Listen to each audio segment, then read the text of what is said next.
Bueno, buenos días a todos. Mi nombre es Mercedes Filpe, represento en esta mesa que voy a moderar a la Universidad Nacional del Noroeste de Buenos Aires y a la REUN, por supuesto. Bueno, lo primero que quiero agradecerles a todos los que se han acercado a escuchar esta mesa, que verdaderamente es un trío de lujo que van a poder escuchar hoy. Dos deseos se han cumplido para el día de hoy. Uno, al fin paró la lluvia, y otro, al fin una mesa de diseño en las jornadas de ediciones universitarias. Entender lo que nosotros podemos decir de alguna manera, lo que es el diseño conceptual, algunas líneas que tienen que ver con propuestas mucho más allá de que una propuesta bonita. Y para eso seguramente hoy en esta mesa van a poder apreciar tres trabajos. En el caso de Pablo, que es el que va a comenzar, que denominó 2 colecciones en 20 minutos, después va a continuar Venancio y va a cerrar, un lujo para todos nosotros, esta mesa, Rubén Fontana. Así que no les quiero robar tiempo porque sé que están todos preocupados con que, bueno, en 20 minutos es poquito y quiero que tengan la mayor cantidad de tiempo posible cada uno. Al final de la exposición de los tres vamos a interactuar, los que quieran preguntar, por supuesto. Así que vamos a comenzar ya mismo con Pablo Cogaya. Denominó su presentación de hoy 2 colecciones en 20 minutos. Vamos a ver si lo cumple. Dicen que somos medio exagerados, mentirosos los diseñadores. Vamos a ver. Yo me tomé el atrevimiento de hacer una trampa porque me habían propuesto una colección y yo, para tratar de poner más contenido, propuse 2 colecciones. Me interesaba también la idea de que no fuera solamente un colega argentino el que mostrara, entonces elegí también un trabajo de un excelente diseñador mexicano que se llama Alejandro Magallanes. El colega argentino es Ezequiel Cafaro. Y son 2 colecciones en las que me enfoqué en la cuestión de la identidad, de qué manera esas colecciones abordan la cuestión de la identidad. Empiezo con el trabajo de Alejandro para la editorial Almadía, que es una editorial de Oaxaca. Cuando la editorial cumplió 10 años, él se puso en contacto con la dirección de la editorial y de entrada se propuso hacer un libro. La propuesta de ese libro iba a ser tan potente que a partir de esa misma propuesta, él después siguió trabajando con la colección de narrativa de la editorial. En una presentación muy linda que tiene Alejandro, él dice que la culpa es de la iguana, porque la iguana es la imagen con la que él identificó el primer libro. De una manera sutil y a la vez muy planificadora, no fue solamente por el lado de la imagen para la tapa, sino que se propuso unificar la manera de titular, de resolver los títulos de las colecciones, con una tipografía grotesca, solamente en caja alta, o sea, en mayúsculas, una tipografía estrecha. Siempre hacemos el chiste que en México a las tipografías estrechas le llaman chupadas. El libro es este. Alejandro reúne una condición particular, que además de ser un excelente diseñador editorial, lee los libros, conoce mucho de tipografía y es un gran ilustrador. Para este libro, él propuso una sobrecubierta donde la misma imagen que simbolizaba la obra estaba calada, o de algún modo pensó también ilustraciones que pudieran ser caladas en la sobrecubierta.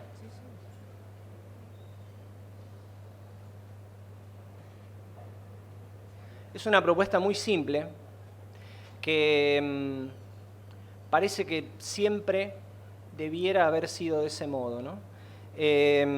Por otro lado, es una identidad que interactúa a partir de la imagen con el contenido, pero sin invadir el contenido, sin invadir la obra de Villoro. Otra cuestión que suele ser necesario aclarar es que en este caso se tomó el cuidado de que la intervención en este rediseño, llamémosle, tenía el mismo costo. Es decir, producir ese nuevo tipo de libro, ese producto, con esa sobrecubierta, costaba lo mismo que lo que venían costando cada uno de los productos anteriores. A partir de ese primer trabajo, empezó a proponer otros trabajos donde dio rienda suelta a su forma de ver la colección, que por un lado tiene una identidad clara desde el punto de vista del concepto, de la manera en la que resuelve la tapa, pero también tiene mucha libertad y mucho juego, es muy abierta en cuanto a lo que produce con el adentro y el afuera, ¿no? Con la ilustración, es como un regalo que uno tiene al quitar la sobrecubierta. Y tiene valor tanto con sobrecubierta como sin ella, ¿no?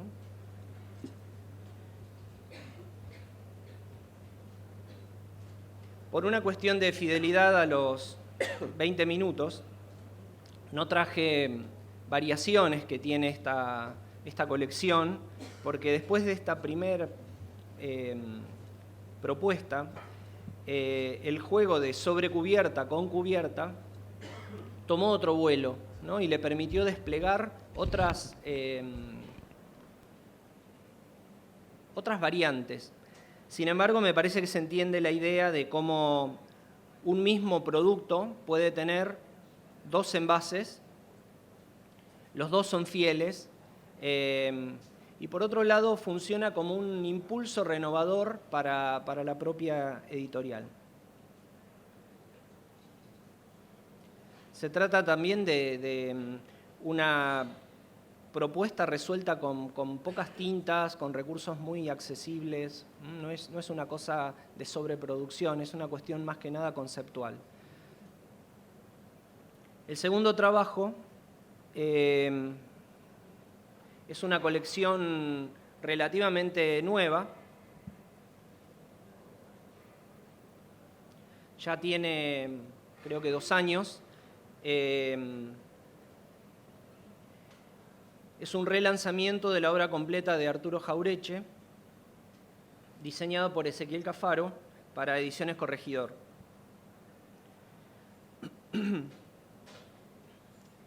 La primera idea de esta propuesta se basa en extraer una palabra clave del nombre de cada libro.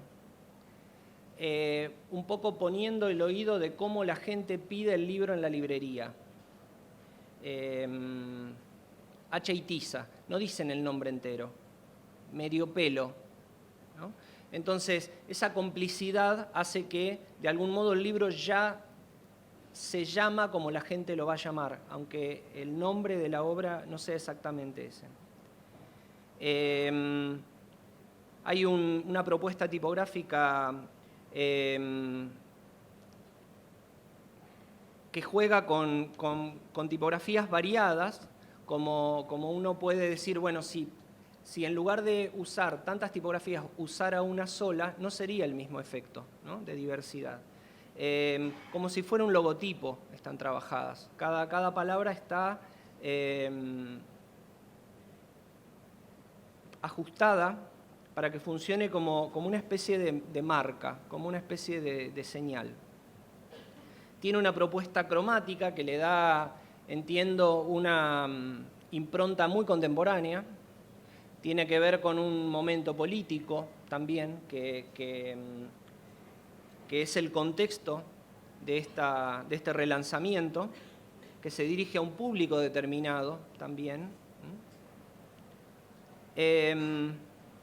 y podríamos decir que la colección se arma como por capas. Un color, una marca y la figura de Arturo Jauretche, ¿no? Es una propuesta muy simple y muy contundente. Y por otro lado, que no es menor, es un libro de bolsillo, ¿no? Es un libro que uno puede tener cerca de uno. Es un libro como, no es aparatoso, es cómodo.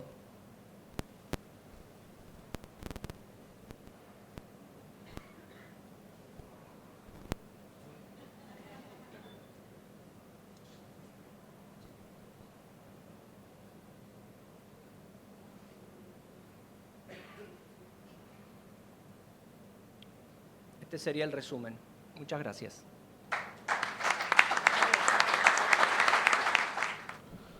Bueno, buenos días, ¿no? ¿Todavía? Sí. Ahí al borde. Al borde. Bueno, estoy todavía sorprendido de la fidelidad de Pablo con el horario. Yo voy a tratar de hacerlo, pero en mi defensa digo que sí elegí una colección. Ahí sí voy a ser fiel. Y voy a correr. Lo primero que quiero como rescatar de la charla de hoy, o en todo caso de la mía, es mi visión de que en particular el diseño de colecciones y de ediciones, pero en general el diseño, es consecuencia de un montón de otras cosas. Y yo no quiero centrarme tanto en el resultado, que es el diseño de la colección, que sí, obviamente voy a mostrar, sino específicamente todo lo que pasa antes de la colección en términos de diseño. Y lo primero que tengo acá es una estampilla que me remonta a los años 70, 71, cuando empecé a coleccionar estampillas. Obviamente era muy chiquito, no tanto como quisiera, pero bastante, y inmediatamente me di cuenta que yo coleccionaba todas las estampillas, de todos lados. Inmediatamente me di cuenta que no se podía hacer eso, que había que tener un criterio de selección porque si no tenía un montón de papelitos y no había manera de abordarlo. Entonces, lo primero que empecé es a seleccionar por países, y obviamente lo más fácil era Argentina, y lo primero que me doy cuenta es que había un criterio muy rápido que uno podía encontrar, que era que eran los dibujitos que eran iguales, las letritas eran iguales, y cambiaban los colores vinculados a los precios. Entonces ahí, obviamente no lo sabía, no lo podía definir de ese modo, ahí encontré mi primera colección. Después encontré que había otras maneras de resolver una colección y que no eran tan cerradas, ¿no? Que había algunas constantes, ¿sí? Los colores, los marcos, el tipo de ilustración, la temática, que podían constituir una colección y uno la podía reconocer. Pero también me di cuenta que había otros criterios que podían construir una colección y sin abordar el tema de selección, ¿sí? Que nos lleva a otras discusiones, que desde la gráfica son más difíciles de abordar, pero son muy fuertes en términos de contenido. Y puede haber colecciones con una mirada desde muy distintos lugares, ¿sí? Entonces me pregunto, reflexiono en mi actividad cotidiana, cuál es el lugar que ocupa el diseño en esta temática. En primer lugar, y el lugar más popular y más fácil de entender, es el pragmático. Somos los que hacemos los dibujitos, ¿sí? Asociado con la cosa formal. Y por otro lado, que es el lugar que más me interesa, es la mirada estratégica, que es qué es lo que hacemos cuando no hacemos los dibujitos, o en todo caso, qué es lo que hacemos antes de hacer los dibujitos, ¿no? Y en términos de colecciones, toda colección naturalmente empieza por un primer ejemplar, ¿no? Y con una mirada muy optimista, ¿no? Empezamos una colección y esperamos que tenga muchos ejemplares. Si veo que algunos se ríen por ahí y se acuerdan de algunos fracasos, pero en general uno empieza una colección pensando con una mirada exitosa, ¿no? Entonces hay un primer tema que nos convoca, ¿no? En este caso, ¿por qué elegí yo la colección que voy a mostrar? En primer caso no quería que sea propia, quería que sea de otra persona. Eso tiene una complicación, que es que no conozco tanto el proceso de la edición. En segundo lugar, como participé en esta edición, no como diseñador gráfico, en términos de lo pragmático y los dibujitos, pero me permite tener conocimiento profundo de ella. Y en segundo lugar, es una colección de un muy buen diseñador, que es Darío Contreras, y en ese sentido que tenga interés la colección y que tenga un buen diseño. Esos son los tres criterios básicos. Volviendo a los dos momentos, el que llamaba estratégico y pragmático, hay dos momentos también en el proceso de diseño, o muy esquemáticamente dos momentos. un momento de esto que llamo así, esquemáticamente de cerebro inquieto, en donde la gran tarea es el análisis y recopilación de todas las variables que tiene la información, que pueden ser muy complejas, ¿sí? Lo que discutiblemente en todo caso llamamos contenido, que es como muy abierto. Y en esa primera etapa de diseño, ¿sí? Esto es muy importante para mí que esa etapa esté involucrada dentro del proceso de diseño, es una etapa de lápiz quieto, en el sentido muy metafórico lápiz, no es que diseñamos sobre todo en términos editoriales con lápiz, pero en ese momento no estamos moviendo el lápiz, ¿sí? Y la segunda etapa sí empieza a moverse ese lápiz, pero el cerebro no se queda quieto nunca. Es decir, hay un montón de variables y un montón de cosas y situaciones analíticas que tenemos que tener en cuenta. Vinculado al momento 1, el tema, algo que llamo tema de manera muy general, que es el conocimiento profundo del tema, el contenido de arranque, empezar a previsualizar el proceso de lo que va a ser esta edición. El diseño básicamente se nutre de ese contenido. Yo digo que el diseño es consecuencia, y esa es una palabra que me interesa mucho. El diseño siempre es consecuencia del contenido, en el sentido más amplio, en el sentido textual, en el sentido de cosas, de situaciones inesperadas, en el sentido visual, en el sentido ilustrativo, fotográfico. Hay miles de situaciones que conforman este paquete que llamo ese contenido, y uno tiene que conocer muy profundamente. Pablo hace 2 minutos decía, un diseñador que lee mucho, ¿sí? Y uno no puede diseñar si no conoce el contenido. El contenido en el sentido, esto trato de ser muy gráfico, en el sentido bien amplio de ese contenido. Y ese contenido tiene problemas, muchas veces tiene el material que necesitamos y muchas veces tiene muchas carencias, es decir, hay muchas cosas que faltan de ese material. Y nosotros, como diseñadores, no estamos ajenos a eso. Muchas veces interactuamos, porque formamos siempre parte de un equipo, para tratar de resolver y tratar de completar esos faltantes de contenido. En términos de fotografías y de la colección que vamos a ver ahora, el tema de los retratos, el tema de las fotos de archivo, el tema de la producción en vía pública, el tema de la producción de esos mismos retratos, el tema de recopilar material fílmico y sacar material de eso para completar una edición, teniendo muy claro cuáles son las necesidades que va a tener. Y por supuesto, un tema no menor, que es la audiencia. ¿Para quién estoy trabajando? Que no es para el que con el que estoy elaborando el diseño, sino el que lo va a recibir, el que va a hacer uso de ese diseño, ¿sí? Y después del momento 2, este momento de la prefiguración, digamos, el diseño es continuamente imagina objetos que no existen ahora y van a existir en un futuro. Esto lo llamo prefiguración. Prefigurar ese objeto libro, ese objeto colección, y proyectarlo en términos profesionales y específicos de diseño. Para entender todo esto, quisiera pasar una peliculita muy breve, que es el tema, lo que resume el tema y el espíritu de esta colección que vamos a encarar en minutos.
Entrando en el libro específicamente, siempre decimos que la tapa del libro es como con la consecuencia del interior. Entonces, los dejo por un minuto en esta imagen y vamos a lo que son las constantes entrando sí en el término específico de diseño, las constantes que hacen que una colección pueda constituirse como tal. Cuando veamos las estampillas, las ilustraciones, los marcos de colores, etcétera, etcétera. En este caso, para nosotros una matriz que es una constante de la colección es la grilla tipográfica, el módulo tipográfico.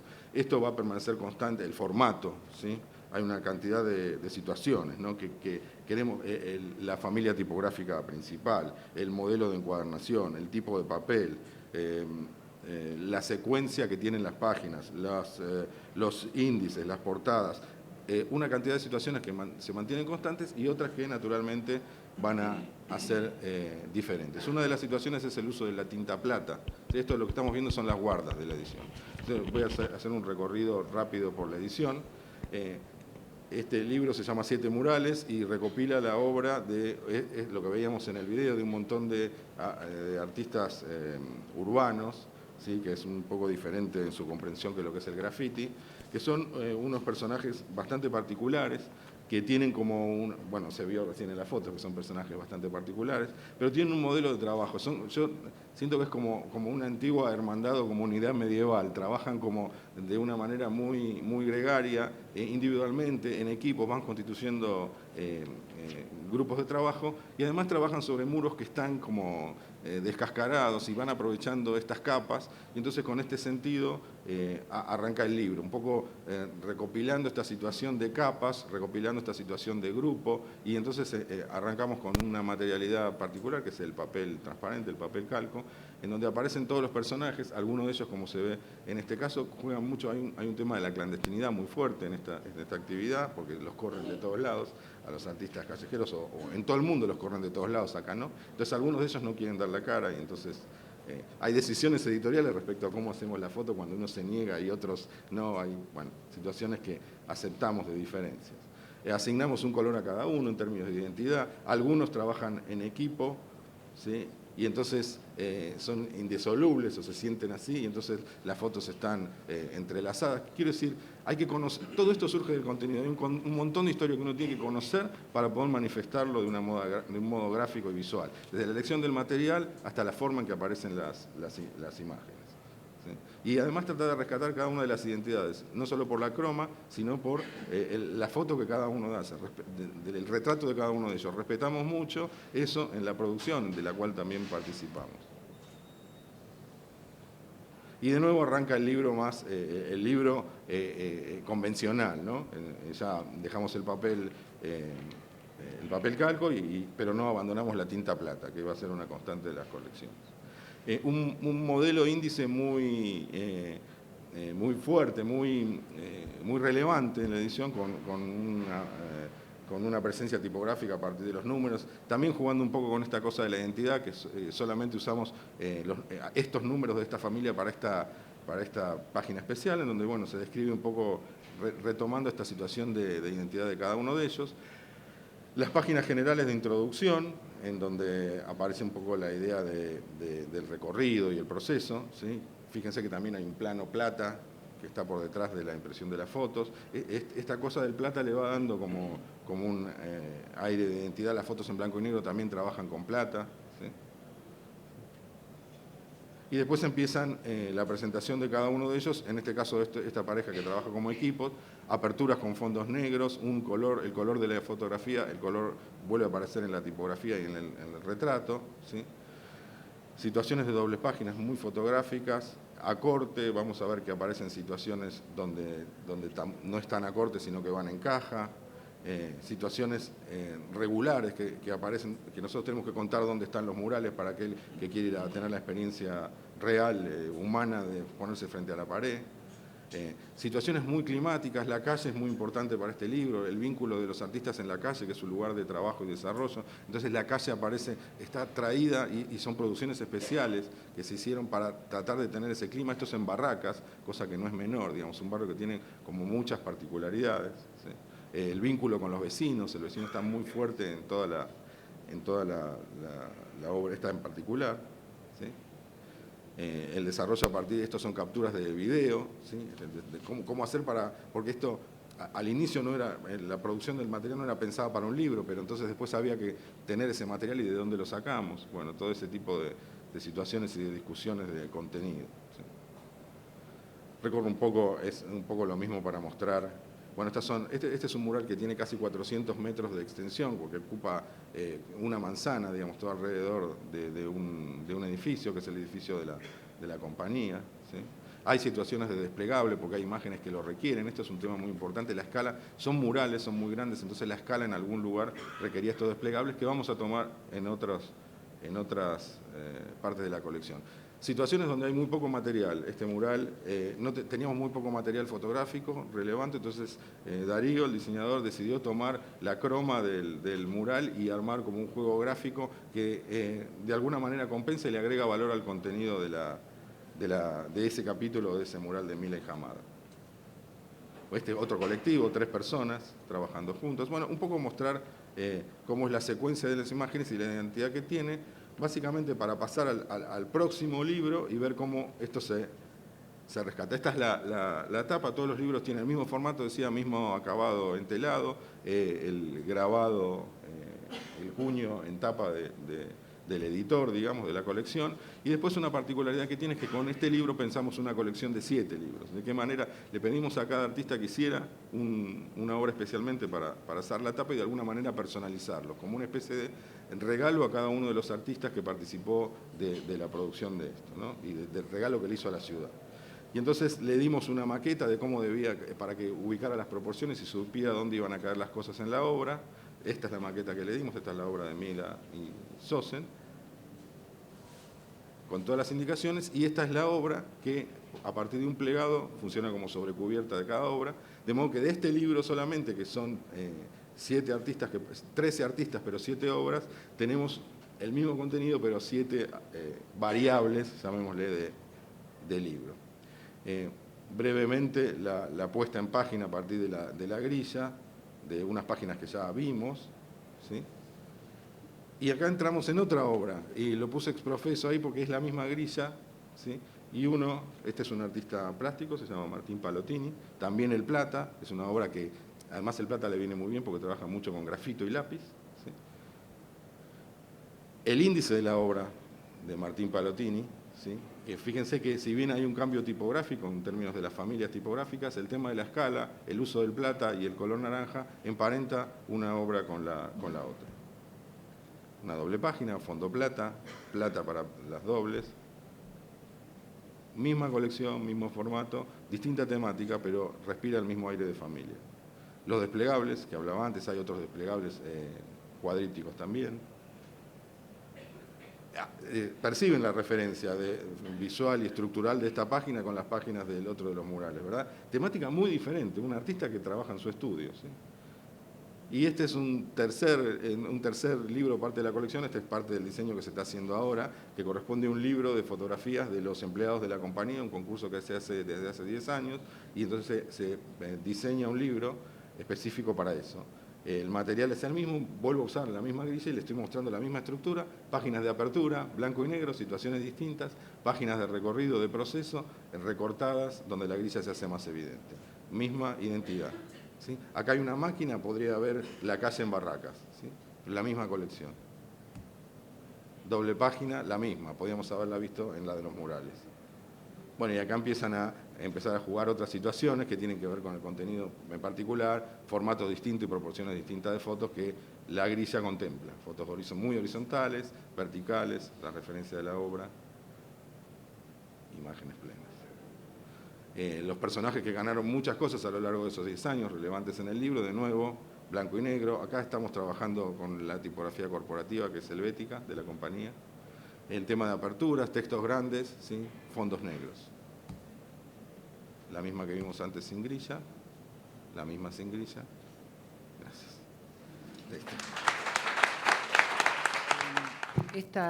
Este que voy a mostrar es el diseño de una colección que hicimos en nuestro estudio para las obras seleccionadas de Griselda Gámbaro.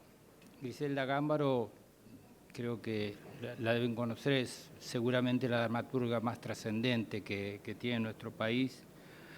Y es una persona que yo conocí personalmente en el año 1964, es decir, antes de ayer. Prácticamente desde que se inició en el teatro, o por lo menos desde que empezaron a ponerse sus obras en escena. La primera de ellas fue Las Paredes, y este trabajo de diseño comenzó a partir de una conversación que tenía yo con ella, porque ella siempre se quejaba o se queja de que las ediciones de sus obras, tanto las de teatro como las novelas y los cuentos infantiles y demás, normalmente están mal editados. Y entonces reniega una y otra vez porque las ediciones no acompañan, digamos, el contenido de su obra. Y esto hizo de que nosotros le propusiéramos, bueno, está bien, decime quién va a ser tu próximo editor, hacenos el enlace y nosotros vamos a hacer de la manera como diga el editor para hacer tu obra de teatro, la colección de teatro. No tiene sentido decir cuáles fueron las condiciones y no importan para esto que vamos a ver, pero lo concreto es que logramos de que el editor se pusiera en contacto y empezamos a hacer el trabajo.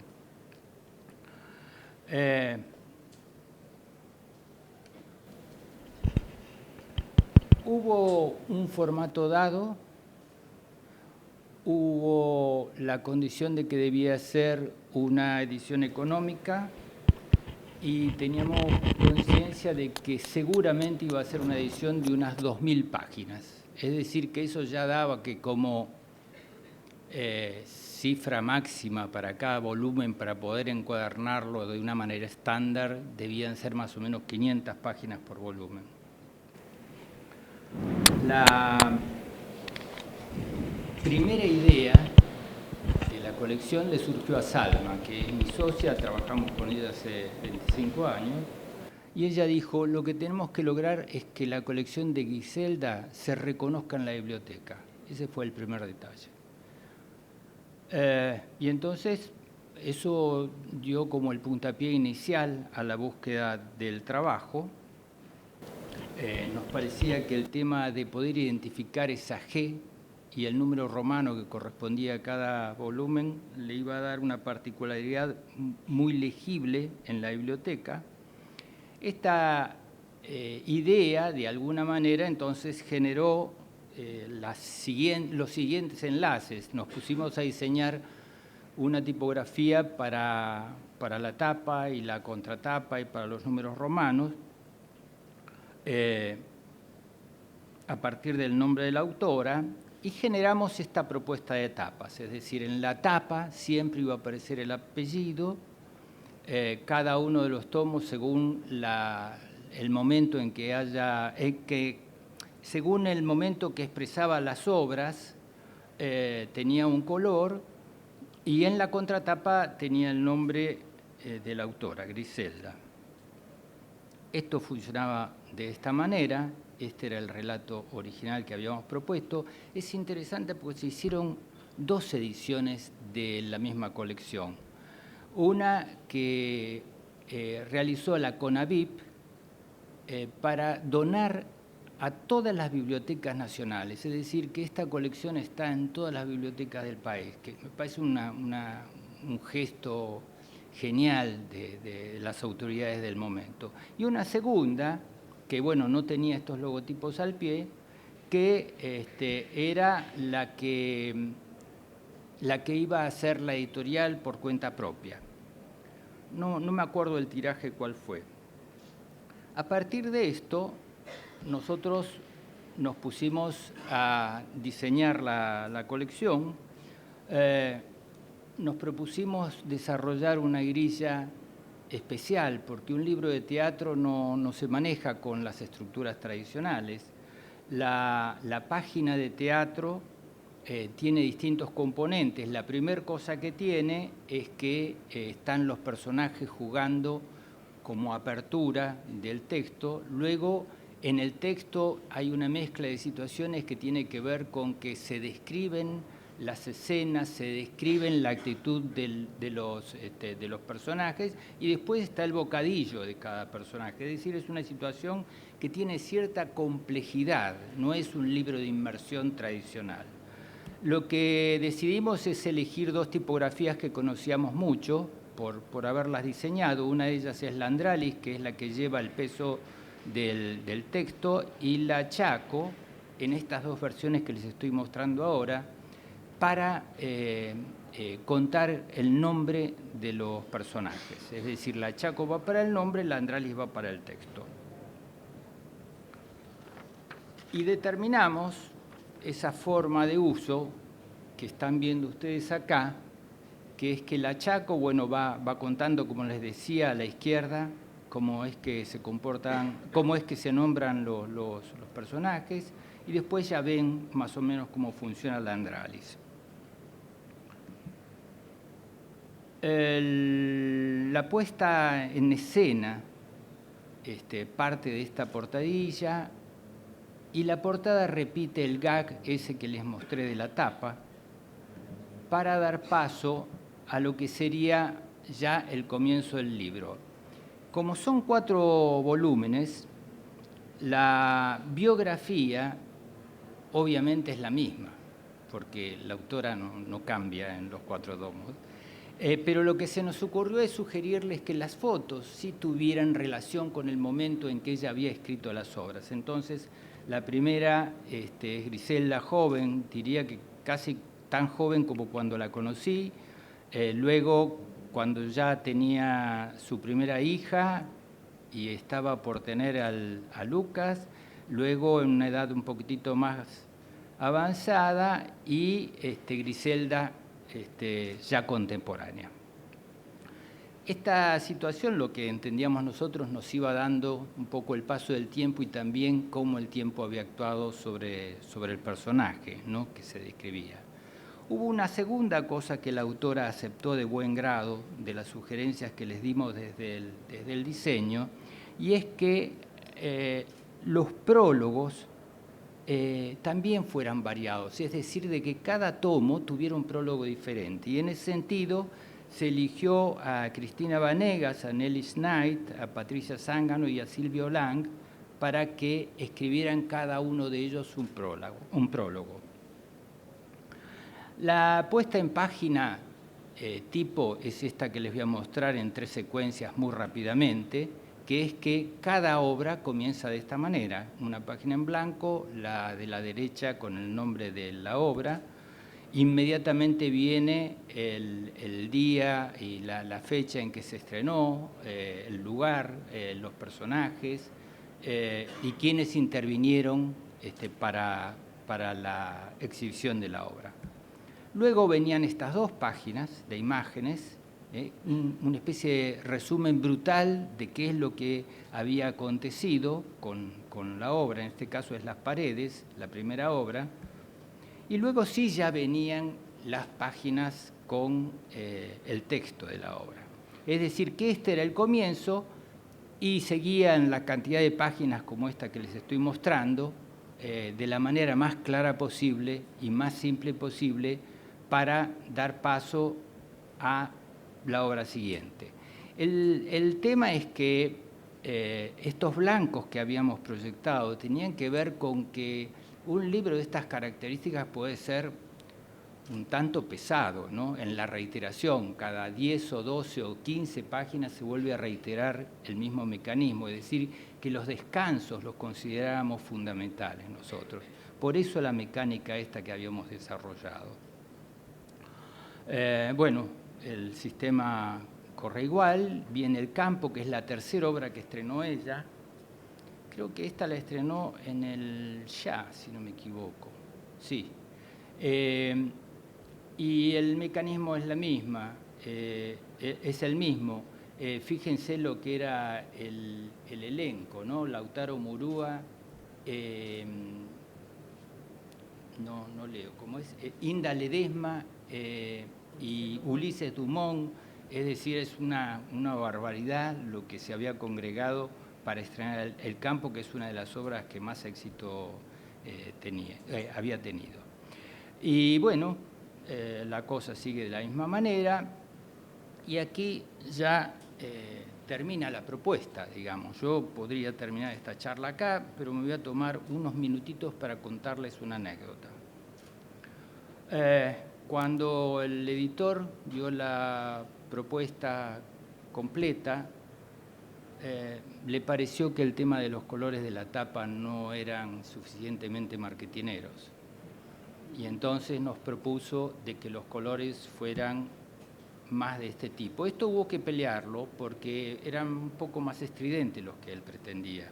Pero presten atención a los colores estos porque tienen como una consecuencia. También nos quitó la posibilidad de trabajar con el lomo separado de la contratapa. Lo concreto es que no digo que haya quedado mal, me hubiera gustado más de la otra manera, me parecía que tenía más que ver. La propuesta original nuestra era menos estridente. A mí me parece que los libros de una colección de una autora como Griselda Agámbaro, con la trascendencia y el recorrido que tienen, no necesitaban de colores eclatantes así para poder contar. La obra es conocida. Es más, la colección se agotó en menos de un año y medio. Quiero decir que la autora es seguida. Y los colores esos me parece que no jugaban a favor en todo caso.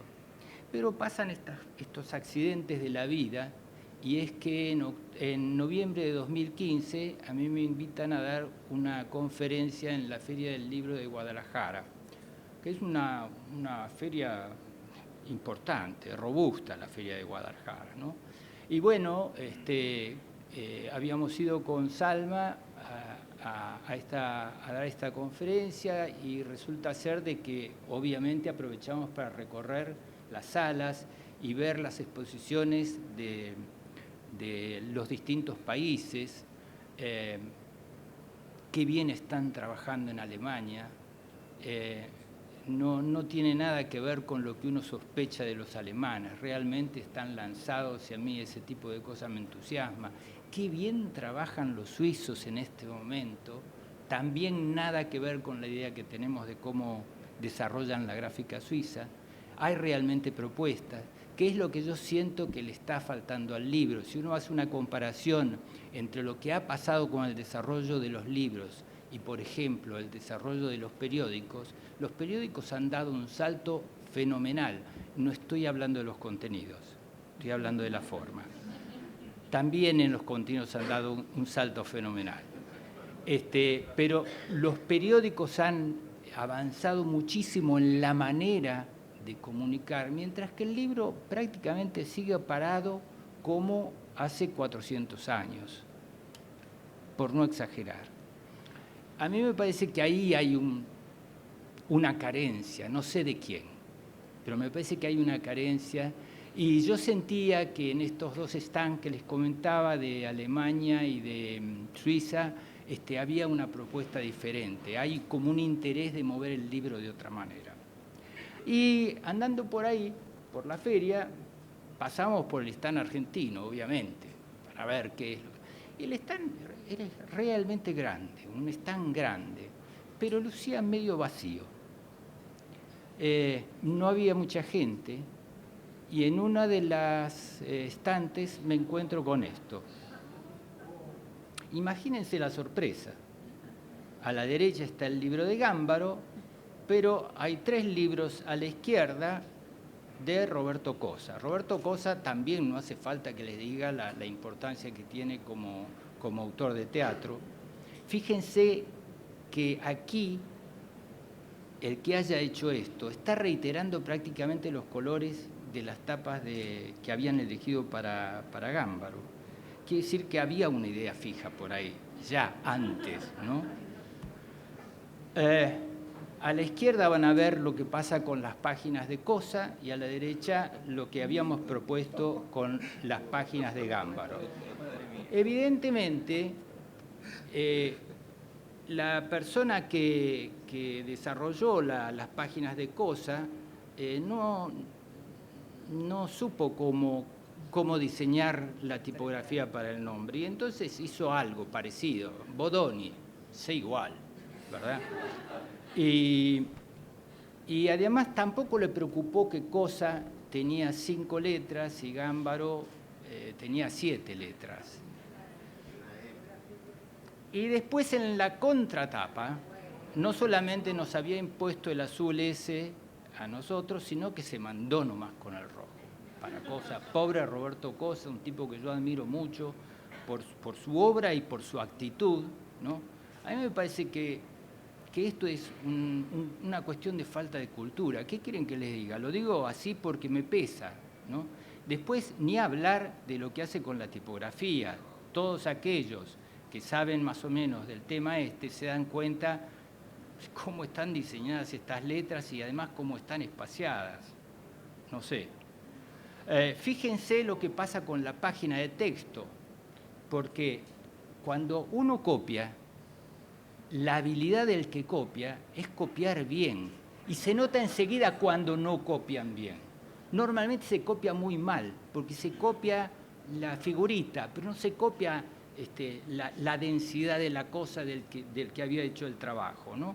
Entonces, la página de la izquierda, nuevamente, es del libro de Cosa, la página de la derecha es de la colección de Gámbaro. Y fíjense que evidentemente aquí ya empieza a correr otra actitud del editor que es también lamentable. En la página de Cosa mete 2 líneas más de texto en la caja, porque hay que aprovechar, porque el papel es lo más caro de una edición, ¿no? Entonces meten 29 líneas de texto contra 27 que tenía para lograr el interlineado que entendíamos que le venía bien al libro. Y también le cambia la interletra, es decir, aprieta más la tipografía. Nos encontramos entonces con las páginas de presentación. Acá están, bueno, obviamente copiando de alguna manera lo que habíamos propuesto.